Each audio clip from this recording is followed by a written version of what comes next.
everybody. Let's rock and roll. Time to boogie. Good morning, folks. Welcome to the show. It is Thursday all day, January 5th, 2023. Welcome to episode number 275. That's right, 275. We got a banger of a day. We're going to have to get going pretty quick. We got a lot to cover. It is What's Your Meme Thursday. Dan Reardon has provided another gem to the community. We'll get into that a little bit later. But first, let me introduce myself and the show. Welcome to Simply Cyber's Daily Cyber Threat Brief. And this is the show where we cover the top cybersecurity news stories of the day. And I provide my expert analysis on each of those stories, on what you can do with them, to operationalize them, or if you're looking to break in the industry, it will be relevant in job interviews and giving you, context of what's going on, terminology in our industry. I'm Dr. Gerald Auger. This is the Daily Threat Briefing. Love it, love it, love it. Now, before we get into the daily news, we always love to shout out and say thank you to this stream's sponsors, starting with my good friend Eric Taylor over at Barricade Cyber Solutions. Barricade Cyber Solutions is dedicated to helping businesses from cyber attacks and help them recover from damage done. Cyber attacks can cause massive issues for businesses and send dedicated, hardworking business owners into turmoil. But Barricade Cyber Solutions knows how to mitigate the damage done by cyber attacks. Check them out at barricadecyber.com. Links in the description below. You can see their websites right here on the stream. Scroll down half a click. Here's Eric Taylor. Eric Taylor, he's not the only employee there, but he is the lead investigator, incident responder. You can get directly on his schedule and basically talk about, if your business is under attack, you're going to want this bookmarked. Or if you haven't been attacked yet and you're actually being proactive, shocker, being proactive, it's good to have these kind of relationships in place ahead of time so you can just pick up the phone and give a call. BarricadeCyber.com. All right, also loving on me some Recon InfoSec. Guys, love Recon InfoSec. I need a different read here. If you're looking for help to augment your IT or security team with a fantastic managed detection and response service, MDR, I encourage you to consider Recon InfoSec. Their MDR offering includes the people, process, and tech needed to deliver full-spectrum SecOps to organizations of any size. One of the best things that you may not know about Recon, its MDR service, is that they provide direct access to engineers, architects, anytime for any reason. This is already on top of the fully managed SIM and SOAR, which they handle and manage, including the infrastructure costs, including the care and feeding of that SIM and SOAR. A lot of people don't give consideration for that, but it will give you full visibility into your own environment and any incidents being investigated by the Recon SOC team. They're literally a security company, and the key difference here, people, is it's run by security people. I know that's a nuance, but trust me, some businesses are run by business people and they sell security product. Some security businesses are run by security people who actually, I don't want to say actually understand what's going on, but they have a more greater appreciation for the nuances of how to protect an organization. So ReconInfoSec.com, check it out. MDR is a sick option in our industry. I'm wicked glad that that's something we have access to. Now, I want to remind you, if you are holding a professional cybersecurity certification, CISP, CISA, CISM, each episode of the Daily Cyber Threat Briefing is worth half a CPE, so it's 2.5 a week, 10 a month. Check with your certification body to make sure how it can stack up. I was told the other day CompTIA will only allow you 10 CPEs max for something like this. I know ISC Squared and ISACA isn't like that because I check the policies myself. I am CISP, CISA, CISM certification holder. Be sure to say what's up in chat. It's the easiest way to get CPEs. It's a good time up in here. Yeet it. Right? If you're live, love it. Thanks so much. I see 106 of you up in here this morning. Good on you. Thursdays are a lot of fun. Thanks for being here. If you're on replay, hashtag team replay in the comments. I want to make sure that you get credit for those CPEs. And I also just love seeing the team replay. I always throw some hearts out on the YouTubes for the hashtag team replay comments. Reminder, next week we are doing a banger of a giveaway. I'm super pumped. Every single day next week will be a giveaway. I will be revealing on stream tomorrow exactly what that is. It's a prize that we've never given away on the channel before. I'm super excited. It is related to some training. I'm in the middle of taking the training because I said I wanted to before I would basically affiliate with it, and I'm loving it. Loving it, loving it, loving it. Loving it. All right. So let's, hang out. I do have if you're on YouTube, I do have a emote vote going right now. Here are the emotes. Squad members. If you're a squad member, you get access to exclusive emotes. We have room to add another one. This is the BCS, Barricade Cyber Solutions logo, longtime sponsor. Eric Taylor sponsored 200 squad members last week or 2 weeks ago, which was sick. His logo. Cash rules everything around me. Cream. If you know the woo, you know what I'm talking about. Then we've got John Bender from the Breakfast Club. We do play Simple Minds, Don't You Forget About Me all the time. So Bender logo. And then this is a hot take I have made up for jaw jacking. Blah, blah, blah, blah, blah, blah, blah. Excuse me. So go ahead and vote in YouTube's vote thing there in chat, and we will revisit this at the Midroll. Guys, love hanging out. If you're here for the news, I'm going to make it a point to get right to the news and do the jaw jacket on the back end. That way we can segment the audience nicely, and you can get what you're here for. If you're here for the news, let's get you that news. If you're here for news and jaw jacking, let's get news and jaw jacking. Want to say what's up to Justin Ells, Kerry Chazen, Jim Wales, Jess Bishop, Paula Terranova, Matt McDaniel, my man, Arian Sagetti, good to see you, my man. Adam V, huge shout out. Adam sent me a link yesterday. Cody Kinsey is definitely locked in for some Simply Cyber action. Super pumped about that. Let's do it, guys. If you're here for the news, you're in luck because we're about to start it. Let's giddy up. From the CISO series, it's cybersecurity headlines. It's Thursday, January 5th, 2023. Mudge joins cybersecurity firm Rapid7. Peter Mudge Zatko, the prominent computer security expert who blew the whistle on Twitter last year over alleged security issues, is joining the cybersecurity firm Rapid7. Zatko will advise Rapid7's executive team and customers in a part-time role. Mudge will report directly to the company's chief executive officer, Corey Thomas, who called Zatko's extensive experience invaluable. Okay, a couple things here. One, it probably made Bloomberg.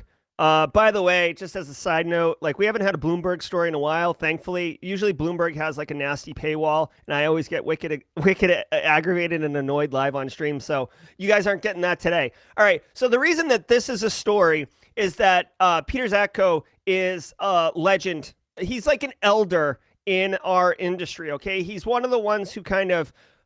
Well, he's not kind of. He is one of the Loft crew out of Boston in the late 80s who basically put InfoSec on the scene as a real thing. Like if you want to break into information security, many of us are in information security. The reason that it is such a burgeoning, blown up industry is partly in part because of this guy, and that's why it's so relevant that they report on him. Okay, he also he worked for the government for a while. His handle is Mudge, Mudge. I've talked to this guy at conferences. He's a really nice guy, very approachable, cares a ton about information security and America. He's joining Rapid7, no big deal. Rapid7's a vulnerability scanning company. I think they own Metasploit now, or they owned Metasploit, or HD Moore works there, who was responsible. Correct me if I'm wrong, chat. There's definitely some tie into Metasploit there. And he was in the news recently for basically telling regulators that Twitter's InfoSec posture was terrible. Like a third of the company had all the source code. They didn't have like MFA and stuff like that. So he's been hot in the news. It's interesting that he's advising on Rapid7. Rapid7's been around for like 15 years. Rapid7 is not some like innovative, or, bleeding edge tech company that is doing something with ChatGPT. Like Rapid7 is a well-established, reputable enterprise cybersecurity solution. So for him advising there, honestly, get your tinfoil hat emote out. As I'm just talking about this out loud, again, I love Mudge. I love Rapid7, so it's none of that. But like, Yes, they're getting advisement from Mudge, but also this is great pub, okay? So I'm not saying they hired him exclusively for publicity, but this is great pub. This is on Bloomberg's website right now. Rapid7's brand name tied to Mudge, okay? So there is intrinsic value in having a celebrity, a internet cybersecurity elder associated with your brand. And I'll just show you this really quick because it's a really famous picture. I know many of you seen this before, but this is Mudge and the whole Loft crew talking to Congress. Come on, man. What are we doing here? I don't want that. Dude. Kind of looks like the Last Supper, doesn't it? All right. Dude, I just want the picture. Can we just get the picture? Can we just get the picture?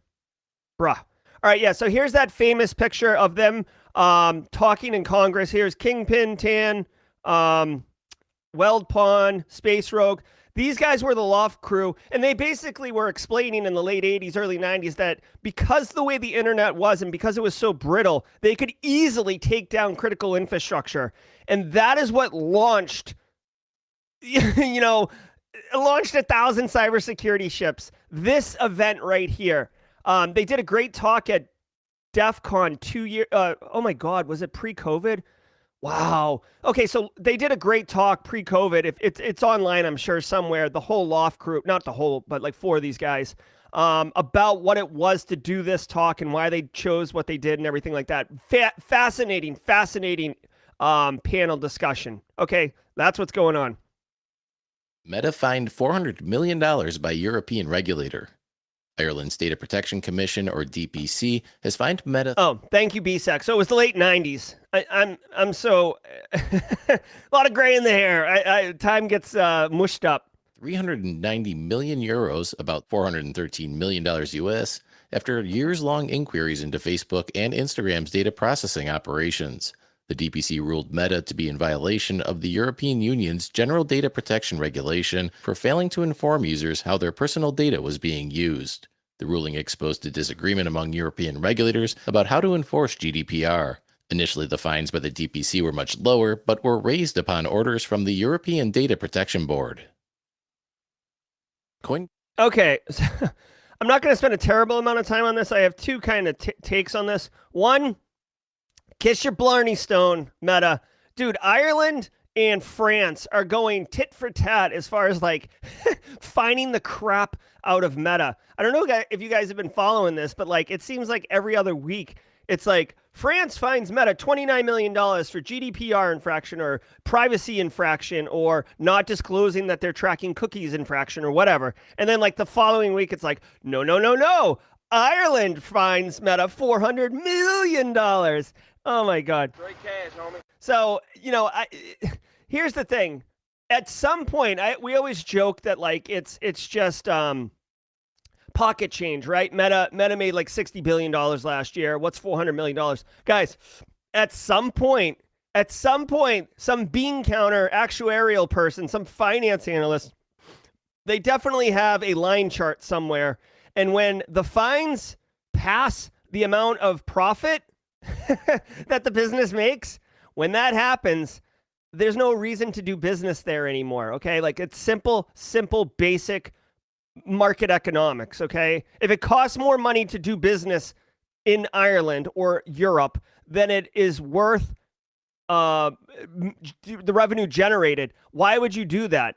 Right? It's like paying it's like paying a dime to make a nickel. It's stupid, right? So at some point, I'm not saying they should be careful. I'm not saying that I'm like Meta's threatening, but like at some point, all this infractions, man, it's gonna Meta should get their privacy stuff tight and in order. But GDPR is very, very sharp and scrutinizing. And for a company as big as Meta, I could see it being difficult to implement it correctly everywhere all the time. Now, I don't know about this $400 million fine, whether or not it was like an egregious issue or, just a collection of small issues. I don't know, but $400 million is no joke. The other interesting thing is that The European Union, there's no, like, Ireland is fining. France is fining. There isn't, GDPR is a European Union regulation, right? So it's not like there's a European Union body fining and suing Meta. So now they're having a little bit of infighting on how, like, who's responsible. Like, so is Ireland getting this $400 million, right? Is people in Wales equally affected but not getting anything? Like, I don't know all that, but they're having some infighting.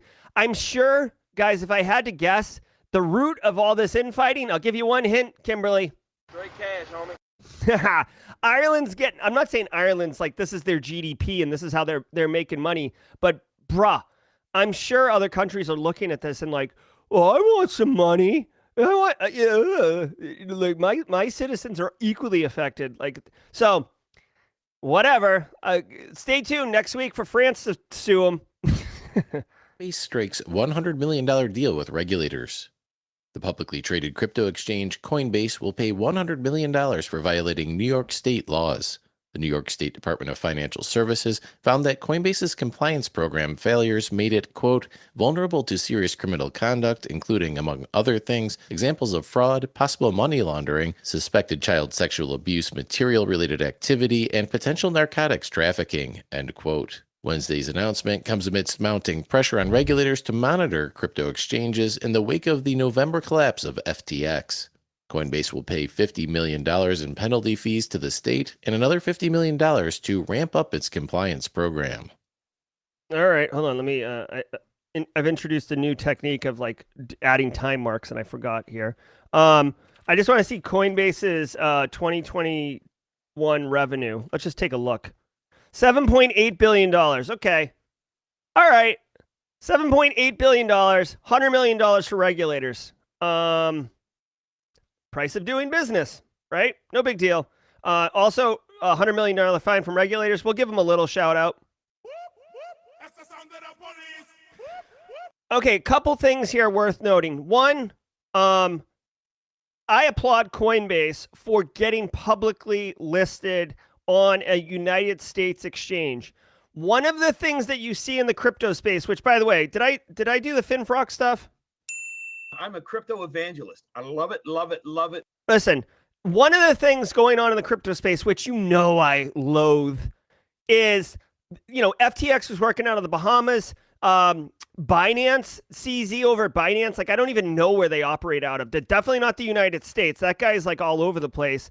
And they say, the argument is like, oh, crypto is so new, you can't regulate it the same way that you would regulate traditional financial institutions. The auditors don't understand. The Deloitte, the PwCs, they don't understand how crypto works, brah. So they wouldn't understand it, right? So we can't be audited. We can't be regulated. It's impossible. It's beyond comprehension how we operate. Okay. Then you see Coinbase, which is a huge, huge player in the space, publicly listed, publicly audited, regulated. Now, granted, they've got a skinned elbow here for $100 million, but the cost of business, right? Like, it's just the cost of business. So they have proved that it happens. Now, I want to point out that the reason they're getting fined $100 million is because the regulators determined that it was very easy to commit criminal fraud. It was very easy to launder money. It was very easy to do, exploitation. I don't know if they said child exploitation or just exploitation in general. But whatever, that's what they're arguing. I want to point out here too, the failures included an overly simplistic customer due diligence program, a backlog of thousands of unreviewed transaction monitoring alerts, and other suspicious activity. Okay, I am going to tie this to cybersecurity so you guys aren't like, why? Like, this is simply cyber, not simply crypto. What are we doing here, Jerry? Here's the thing. First of all, hopefully, they have to get these things in order or else they're going to get fined more. I'm sure the regulators gave them like a 90-day or 180-day remediation window to get these things fixed. Now, what does this have to do with an information security program, Jerry? Oh, I'm glad you asked, chat. Here's the deal. Listen, when you set up an information security program, right? If you're a CISO, if you're a one-man band or one-woman band, whatever it is, Listen, here is a reality. A lot of people who don't know any better, and I mean this with all the respect and love in my heart, okay? A lot of people who don't know any better will be like, oh, like, the first thing we have to do is set up policies and procedures. Okay. Configure logs. Okay, that's fine. Right? So they just, they like whip out, either it's like policy docs in a box, right? So you spend like $500 and you just get canned policies, canned processes, and you put that in front of the auditor and you're like, look at that. We are a level 1 InfoSec program. I'm going to get tacos. Here is the problem. When you do that, yes, you are moving forward towards maturing an information security program. However, you are now establishing a baseline. You know how zip ties go in, but they don't come out? Every click of a zip tie link is you maturing the information security program. Yeah, you can have some like fallbacks and kind of like some stumbling blocks and stuff like that. But for the most part, as you're building an information security program, this is more for the CISOs in the audience and the aspiring CISOs. As you're building it, you don't go backwards on that zip tie. You're building it up. So when you put all this policy and all this crap in place and you're like, yeah, I'm feeling awesome, you are now establishing these are the things. The reason that I tie it to, and you have to build on top of it, right? You can't just revise the policies next year and be like, look at that, we're mature. I opened and updated the review date on the policies. InfoSec program still good. No. That doesn't work that way. And the same thing is happening here. I guarantee you, Coinbase had a situation where they're like, you need to do customer due diligence because we can't have criminals laundering money through here. And you need to flag suspicious transactions. Very similar to you need a user access process for granting appropriate access, monitoring that access, and revoking access when people get terminated or contracts end or whatever. Okay, you see the one-to-one comparison here, right? And then for potentially fraudulent transactions that require review, it's the same thing for endpoint telemetry, right? Configure your Windows boxes with Sysmon to send telemetry to a SIM. No problem. Click, click, click. High fives, beers and tacos. Everybody wins. Here's the problem. When all that telemetry is coming into your SIM and you're not looking at it, the auditors are going to come in and say, hey, last year we looked, you had all your user access processes in place and you had telemetry pushing into a SIM. Show me the last 5 employees that quit and that their access was revoked. Like HR, show me the last 5 employees that were terminated. Okay, it was BSEC, it was Regina Franklin, Shane Himes, Richard Daspet, and Gail Salins. Awesome. IT, show me where those 5 user accounts are right now. Show them to me. Oh, they're all active. Nice. So you put a paper process in place and you're not actually following it. Ding! Show me your telemetry. Show me where you're auditing. Show me your incident response tickets where you found a fraudulent transaction coming into your SIM and you investigated it. Oh, you don't do that? Ding! Fine, right? Do you understand? When you do this, you need to build it up. And that's why it's so short-sighted and so silly when people go, ham on the first part of an InfoSec program because it's a paper, a pencil whipping exercise, and they do not realize what they are doing is actually causing long-term problems to themselves. But hey, the average CISO life's 18 months. You kick it down the road, and then you go find a new job, rinse and repeat, right? Nearly 20 car manufacturers potentially exposed PII. Sorry. In November, researchers discovered significant API vulnerabilities in the technologies of well-known vehicle brands, including BMW, Rolls-Royce, Mercedes-Benz, Ferrari, Porsche, Jaguar, Land Rover, Ford, Kia, Honda, Infiniti, Nissan, Acura, Hyundai, Toyota, and Genesis. The flaws could allow threat actors to unlock, start, and track cars, as well as expose personal information of customers. The most severe API flaws were found in BMW and Mercedes-Benz, which could allow attackers to access internal systems. Ferrari also suffered from poorly implemented SSO on its CMS, exposing back-end API routes and making it possible to modify and delete any Ferrari customer account, manage their vehicle profile, or set themselves as the car owner. The impacted vendors have fixed all issues, so they are no longer exploitable.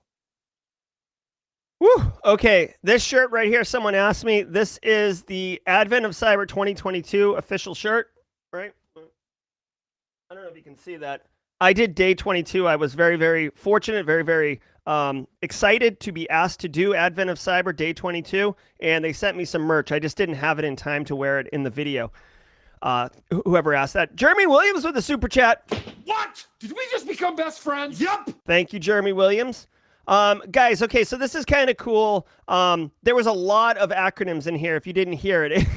They said, what did they say? They said, oh my God, there was one sentence that had 3 acronyms in it that was funny. The SSO to the API led to XSS or something like that for BMW, whatever.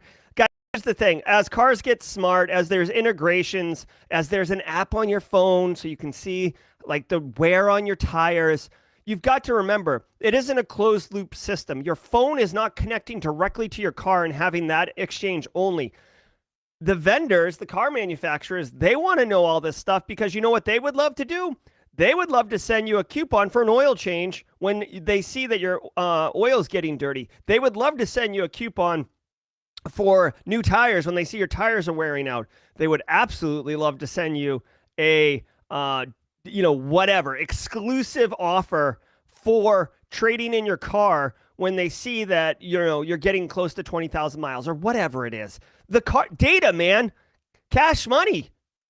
Straight cash, homie. That's what it is. It's all about that data, man. So they've got all of these systems hooked in to allow telemetry to change back and forth under the guise, for what it's worth, as customer service and customer convenience. But Toyota, Mercedes, BMW, you know what they make? Cars. You know what they don't make? Software, okay? I mean, I'm being a little flippant, right? Yeah, obviously the cars have software in them and stuff like that, but these are basically, there's probably no real front end to this. So this is kind of like middleware. The API calls the car calling out to the mothership to report on stuff, your phone app calling into the mothership to report on stuff. All of that stuff needs to be secure, and what is pointed out in this story is that tons of these APIs were not properly secured. Yes, they worked, right? This happens all the time. Software, it works. No big deal. I'm going home. The problem is it works a little too well. It's a little too accessible. And threat actors or, unauthenticated, unauthorized individuals are able to query those APIs and either expose personal information like where did BSEC drive, right? Or they're able to do things that manipulate the car.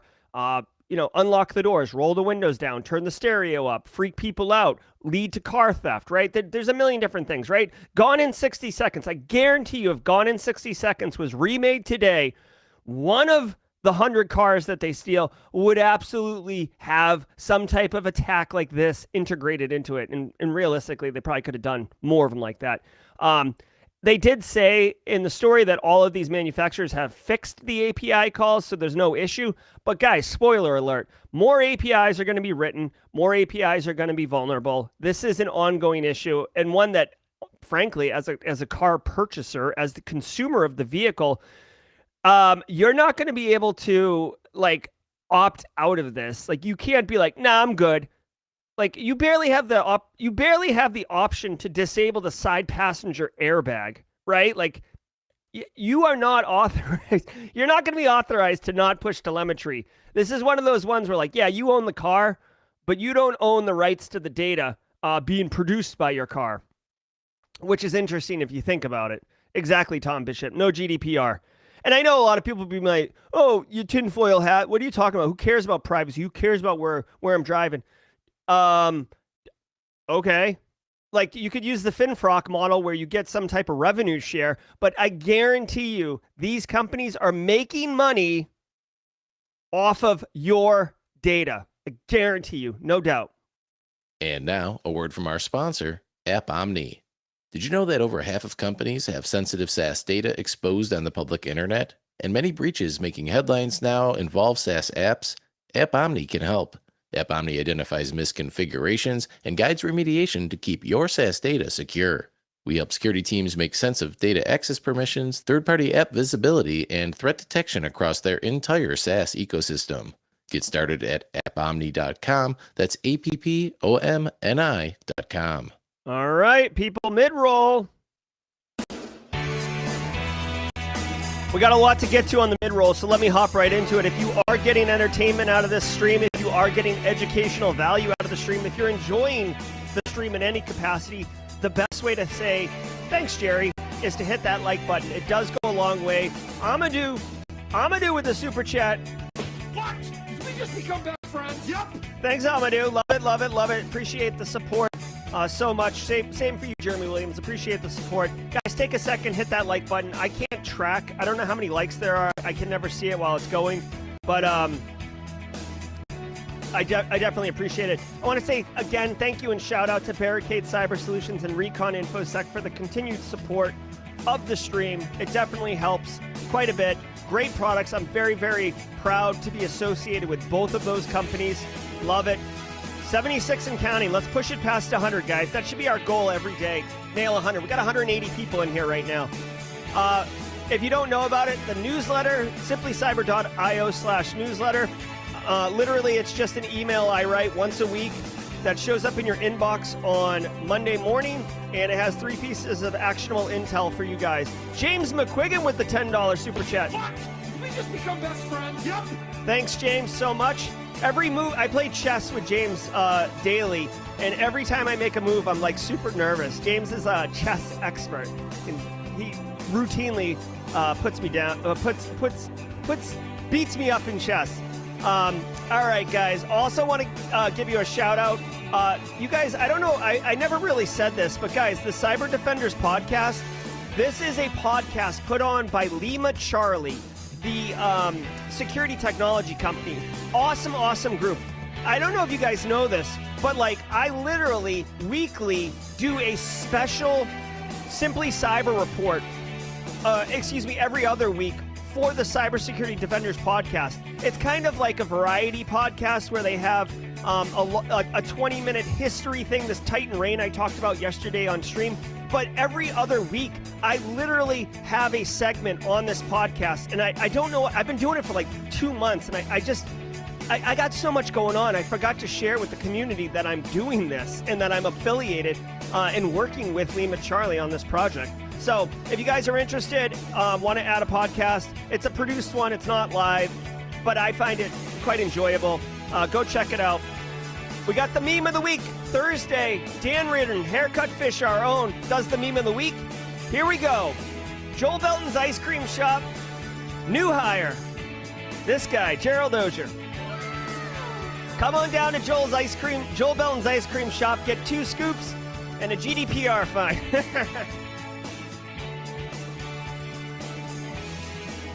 All right, let's look at the emote. Thank you so much, Haircut Fish. Let's look at the emotes, guys. We got a vote going on YouTube. It's the Barricade Cyber Solutions, the Cash Rules Everything Around Me, the Bender from Breakfast Club, and Jawjackin. Where are we at right now? Jawjackin's at 49%. I do think we might have to have a runoff, guys. It's hard to say at 49% to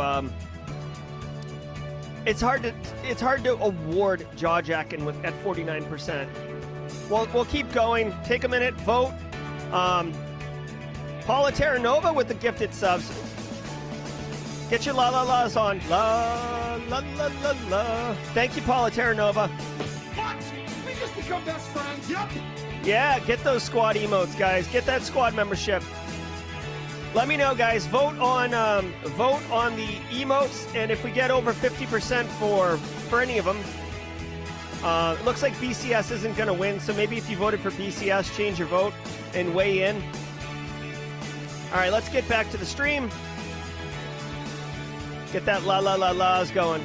All right, everybody. Thanks so much. Let's continue the show. Flipper Zero phishing attacks target InfoSec community. A new phishing campaign is exploiting the security community's growing interest in a hacking tool called Flipper Zero. Flipper Zero is a pen-testing Swiss Army knife that offers support for RFID emulation, digital access key cloning, radio communications, NFC, infrared, and Bluetooth. Threat actors are taking advantage of the popular tool and its scarce availability by creating fake Twitter accounts and stores. The stores aim to direct would-be buyers to the phishing checkout page where they enter their name, email, and shipping addresses, as well as a choice to pay using Ethereum or Bitcoin cryptocurrency. Yep. So I got it. All right, so we got over 100 likes on the stream today. Love it, love it, love it. Thank you all so much for the support and hitting that like button. Okay, so this is a pretty bold move, guys. Okay, the Flipper Zero, I got one. Super fun, super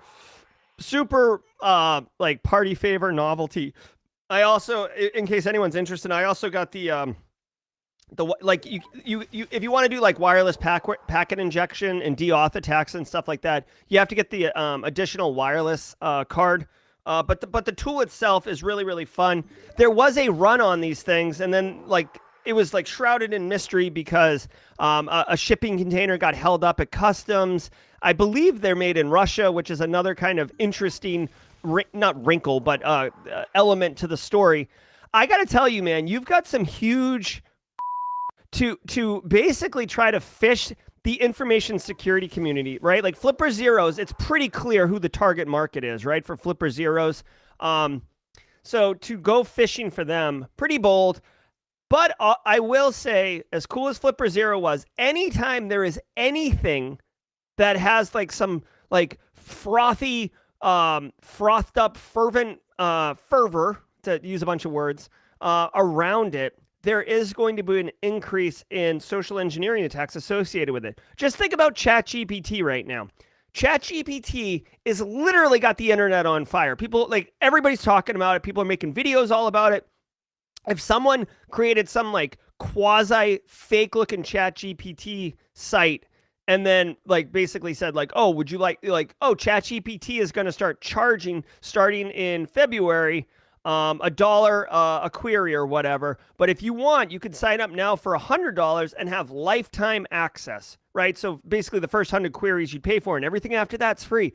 A lot of people might jump on that because people are right now like having it write marketing copy and having it do blog posts and having it write YouTube shows. There's a million episodes on YouTube of people using ChatGPT to make money, right? So that would be a perfect one. The Flipper Zero, same thing. It was a rage. David Bombal made multiple videos that went viral about using this thing to like break into safes and stuff like that. So, you know, I guess I'll say this might even be for your peers on the newsletter next week. There's Flipper Zero phishing emails going out. So be mindful of that. If you want a Flipper Zero, use the correct channels only. It's very easy to get to the right channels. Don't fall for a fish. Don't lose your crypto. Guardian cyber attack hits week 2, forcing staff to work from home. British publication The Guardian suffered what it first referred to as a serious IT incident on its systems on December 21st. The Guardian now suspects the incident resulted from a ransomware attack. The company said, quote, "We've been able to keep publishing our journalism digitally and in print, but a number of key IT systems have been affected," end quote. Most of its staff in the UK, US, and Australia will be continuing to work from home until at least January 23rd. All right. So, yeah, The Guardian's like a news outlet in Great Britain, as far as I know, and they got ransomware and they suck. They suck. The ransomware threat actor groups and The Guardian has been impacted. A couple things here. Dude, like this, like you need this going on. A data watchdog wants a word over the failure to systems. Like you're like literally, dude, this is the equivalent of like having a hole in your boat and like frantically trying to bail the boat out. You're keeping the boat above water, but it is frantic to like continue to bail the boat out. And then you got some watchdog come on over your shoulder and they're like, tell me about how you're maintaining the oars of this boat. You're like, bro, like I'm trying to like not sink right now. Can you just like give me a second? Like, it's not good. Now, I do want to say kudos to The Guardian for implementing cyber resiliency. Obviously, they thought about what to do if in the event of like a ransomware attack or a serious cyber attack, because they said in the story that they have been able to continue delivering on their business, right? Staff's working from home, news stories are coming out, but their IT infrastructure is screwed right now, okay? So they're going to recover. I don't know if they're going to pay the ransom. As far as I know, they haven't disclosed what threat actor group it was. You know, Joel Belton might know. Yeah, we're going to need a bigger boat. That's right. But anyways, dude, it's like I say, I've been saying this a lot lately. Like, dude, it's like just it's a day that ends in Y. There's going to be some business that get hit with ransomware, right? Like it's not even like newsworthy anymore, sadly. But just keep an eye on the Guardian. They're continuing to deliver. Hopefully, maybe they get hit with a GDPR fine. I don't know. Ex-GE engineer gets 2 years in prison for stealing turbine tech for China. In March, former General Electric engineer Shou-Ching Zheng was convicted of conspiring with his wife's nephew and the Chinese government to steal GE's ground and aviation-based turbine secrets worth millions of dollars. Beijing has listed both of these technologies as major research and manufacturing priorities in the country's latest 5-year plan. In 2016, Zheng co-founded a Chinese company that develops turbine parts but assured GE there was no conflict of interest. GE discovered that Zheng was encrypting proprietary files using his own software and then cleverly hiding them in the code of image files using stenography before exfiltrating them via email. A U.S. judge has sentenced Zheng to 2 years in prison, a year of supervised release, and to pay a $7,500 fine. All right. Okay, so there's a lot to unpack here, okay? The guy was sentenced to 2 years in jail. I don't even know if he's going to have to serve the 2 years. I kind of missed that part. And he got a $7,500 fine. Dude, he was selling proprietary turbine engine technology worth millions of dollars. I'm not saying, guys, I do not want to go to jail ever. I am not interested in that. But if I said, hey, would you spend, I don't know, 6 months in jail and 18 months of probation for $2 million? Would you do it? I mean, there's a number, right? There is a number, right? Like if I offered you $5 billion to go to jail for 1 year, would you do it? $5 billion, like probably. I don't even want to go to jail, but $5 billion, that's a lot of money, right? Like, so what's your number? Is it $500 million, $50 million, $2 million? At some, like $55,000? Like at some point, you're like, that's ridiculous. I'm not doing that for that. But there is a number, right? I'm not saying anything about this guy. I'm just saying like $7,500 fine and like a little jail time for millions of dollars. I don't know. Now, let's unpack this. The dude encrypted the tech. The dude encrypted the data using his own whatever encryption algorithms, and then he hid it in a picture. Like, I am bookmarking the crap out of this story. Because part of my course I teach does include a whole section on corporate espionage. But dude, like, the steganography has long been known in our industry for like 20 years at least, of hiding data in pictures. It's a very well-established practice. You can Google it if you don't know what it is, steganography. But I've never heard of anyone actually doing it, right? And this guy was doing it. So interesting use case to exfil data out. The one thing I'm kind of curious about is, how did they catch him? When you get into a more mature cybersecurity program, you begin to do something called data classification, where you say that this information is sensitive, this information is for this department's use only. And then when people start touching it, flags, get lifted, or audit logs indicate like, oh, this person touched this, or this person copied this file to this system. So this dude probably had access to this blueprints and stuff, but when they saw him copying it to his own machine, encrypting the files, like, that is really, really granular level of audit and insider threat. So really interesting. This might be a good question for Charles Finfrock, as he was director of insider threat for Tesla for some time, on how they may have caught him. But this is a bookmarkable story for me. And as a great example, if you are in an industry that has intellectual property, right? So like software, like your tech company or your manufacturing company with intellectual property, blueprints, schematics, CAD drawings, whatever, patents, bookmark this story, because this is a great example of how it can really manifest into theft, basically, of your product. Bank workers celebrate first full year without robberies. Denmark has recorded its first full year without bank robberies. A report from the country's Finance Workers Union attributes the landmark to the increasingly cashless society, which has led banks to reduce their cash services and therefore leaving little potential loot for robbers. The report said back in 2000, there were 221 bank robberies and that number has gradually decreased to fewer than 10 per year since 2017. Wow. And that does it for today. All right, so that's going to do it for the news today. Let's go ahead and get some music. Get some music going underneath what I'm about to say. So this is kind of cool. When I saw the headline come up, I was like, okay, like people like in the streets of Danish. What is Danish? Is that Netherlands? The Danes? I think that's Netherlands, right? Sometimes my lack of Denmark. My lack of like culture sometimes crops out. So sorry, Denmark people. Sorry, Netherlands people. What are the Netherlands people called?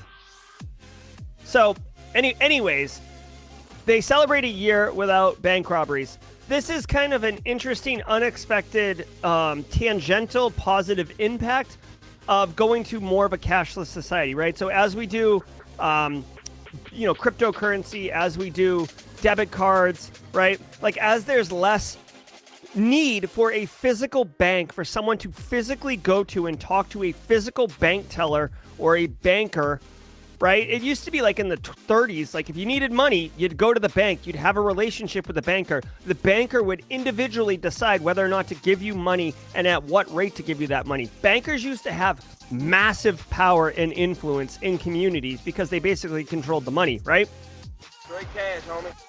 Well, that's kind of gone away. Now you can go on quickenloans.com. You can go to Rocket Mortgage. Like you can, like money is kind of decentralized, right? There's been a what is it? Not dissolution. There's been a dilution of centralizing that power. Okay. And because the banks aren't where the money's kept anymore, the bank robberies have gone down. And I just want to say, like, there is an intrinsic value. Like, if you've ever been a victim of a crime, whether it's having your credit card stolen or even worse, like being mugged or, feeling threatened physically, it's traumatic. It is traumatic. There's no way around it. It is deeply unsettling and concerning. And I'm sure the people who were in the bank when a bank robbery occurred or the tellers who had a gun pointed at them were traumatized, right? So I guess I see value in this happening, right? And probably why they're celebrating. Again, this isn't a real cybersecurity story, so kind of a slow story. Hey, shout out to The Guardian under a ransomware attack, but delivering on the Denmark story here. Yeah, put all your money in crypto now. Don't do that. That's definitely not financial advice and not what I'm talking about up in here. All right, guys. So that's going to do it for the news today. I do want to remind everybody that later today at 4:30 p.m., I am super excited to be welcoming Jess Bishop and Stacy Loki onto Simply Cyber Live. We're going to be talking about a day in the life of a SOC analyst who works the night shift, the third shift, right? So it's a night in the life of the SOC analyst. Is it cool? Is it harder? What's the difference? What's the impact on your personal life? Are you getting access to more interesting cases?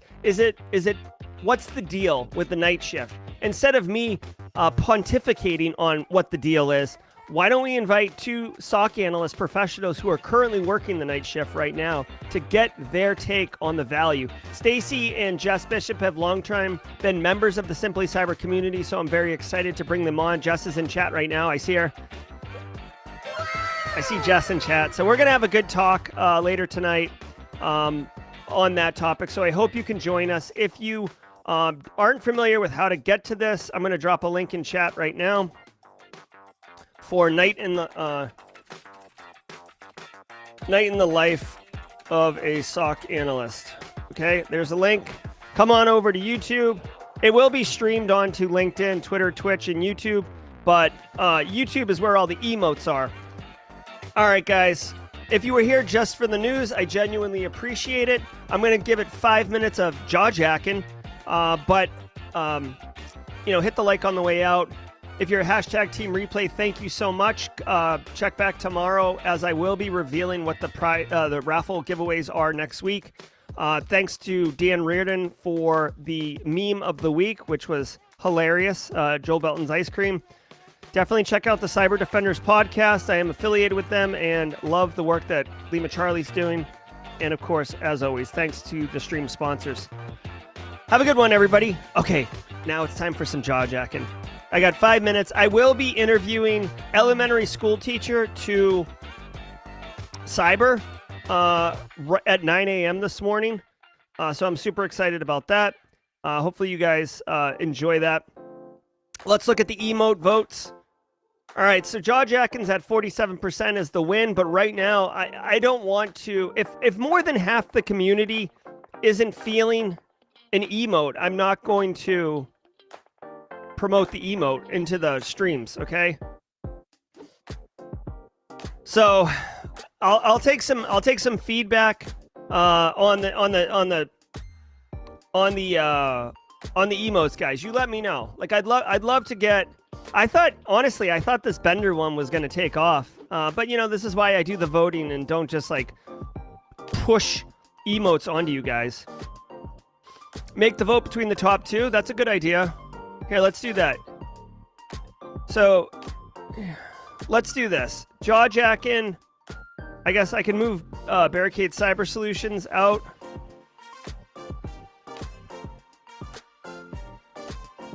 Yeah, no, I hear you, George Strasburger. I hear you on that one.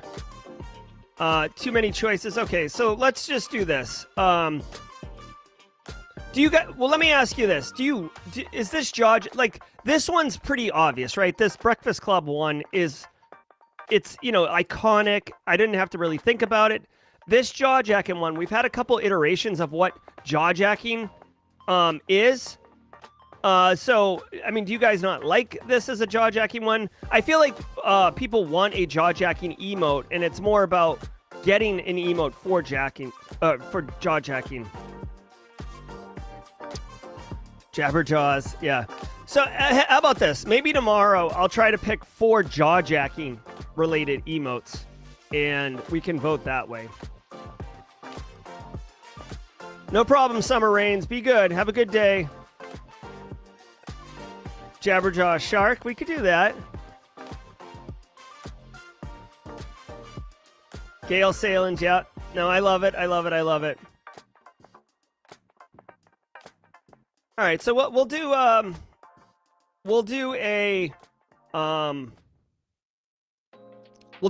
jaw-jacking exclusive emote challenge tomorrow. An emote. It's these fun things right here. If you're a squad member, you get access to like special fun emotes that are, you know, like Chief Wiggum here, or John Strand here, or Charles Finfrock here, or Tinfoil Hat Jerry here. We just need a meme of Jerry with blah blah blah above his head. That could work. Dan Reardon, do you mind? I know you're short timing it at your current job until you start in mid-January. Maybe a jaw jack and Jerry.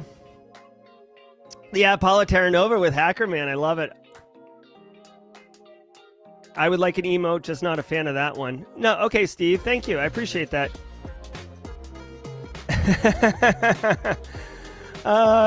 Oh my God. Get out of here with that, William Ayers. We don't need sour milk emojis. Oh, yeah, if you guys don't know, I have like a fun activity each day of the week, and Tuesday is Tidbits Tuesday. I'm officially branding it Tidbits Tuesday, where I share a little tidbit about me. And last week was that I absolutely loathe sour cream. As bird-brained and neurotic as it is, it's because it's called sour cream, which is a synonym if you map it over to spoiled milk, right? Sour, spoiled, cream, milk, and spoiled milk is disgusting. Am I right? All right. Oh, Joel Belton, get out of here with that, man. No, Steve. You might not be a squad member, but you can certainly vote on the emotes, right? Have a great day, everyone. Paula Terranova, go crush it. Adam, thank you. Hey, I want to say shout out to Adam V. Was on the Security FWD stream with Cody Kinsey, mentioned Simply Cyber. I reached out to Cody. Cody's big time, right? Like his people contacted me. I didn't even talk to Cody, and they like asked me to like explain what I wanted to do. I explained it, and then Cody said on stream last night, I believe, that they're excited about coming on Simply Cyber and sharing with you all what they've been working on. And he even brought up my channel on his stream, which I thought was wicked cool. So super excited for that project to come together. Guys, what is it with you and the sour cream? Gross. We need an emote glossary mapping. That's funny, Richard. Hey, Kimberly. Yeah, exactly. The jaw-jacking, there's some inside jokes, but I don't want to be exclusive. So please, chat, anytime someone asks why we do something like sour cream or jaw-jacking or, anything, please let them in on the story, please. Because I love having fun things for us, but I don't want to be exclusive. Final thing I'll say is Grace Callan's artwork of the week for next week. He's already done it, and this piece of art he's actually named, which is wonderful. All right, guys, it's time to boogie here because I've got to go interview someone, which is super awesome, and I wish you all the very best. We'll see you tomorrow.